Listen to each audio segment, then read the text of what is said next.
Hey guys, welcome back. You're still tuned into Power Breakfast, and like we told you, it is a day of big IT earnings. We'll have Infosys, which is going to report its third quarter numbers, and also HCL Tech. So let's bring you what the street is expecting. Reema is joining us now. Reema, what should we expect from Infosys this time around?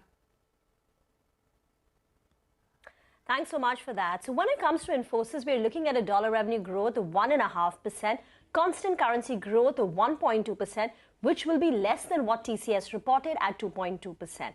After 12 quarters of superior growth, this time Infy's growth is expected to be less than that of TCS. EBIT margin expansion is likely to continue. This quarter, we're expecting it at 21.9%, aided by the rupee depreciation, and that's going to drive a profit jump of close to about 8%. The street does not expect any change in its FY23 guidance, which stands at a revenue growth of 15 to 16% and EBIT margins of 21 to 22%. The company has already called out some slowness in mortgage and retail in Q1, and in Q2 they also indicated some softness in high-tech and telecom. We're going to watch for more clarity on what the demand picture is going to look like, and will the TCV, the deal wins, be lower on a quarter-on-quarter basis, something Infosys had also spoken about. Valuations of Infosys currently at 21.5 times, lower than peak valuation multiples of 28 times, but higher than its historical average levels of close to about 18 times. That's the expectation when it comes to Infosys. All right, Reema, thanks a lot for getting us all of those expectations. Remember, you can catch the management's post-earnings conference call at 4:30 p.m. today only on CNBC-TV18.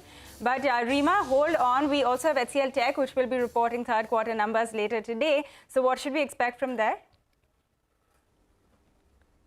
HCL Tech is likely to report the best growth rates in the large cap pairs at 3.5%, because this is a seasonally strong quarter for their products business. But remember, HCL Tech was the one who had flagged off a weak Q3 because of higher furloughs.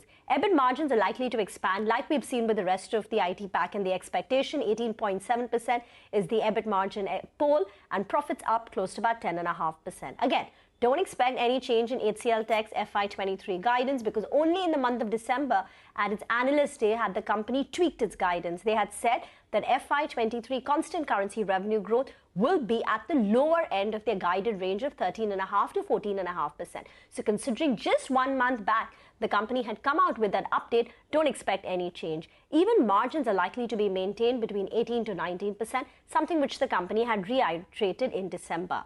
We're going to be watching for the Q3 furloughs. This is something the company had flagged off. They had spoken about higher furloughs in BFSI, high-tech, telecom vertical. Does this extend into Q4? What is the demand outlook looking like?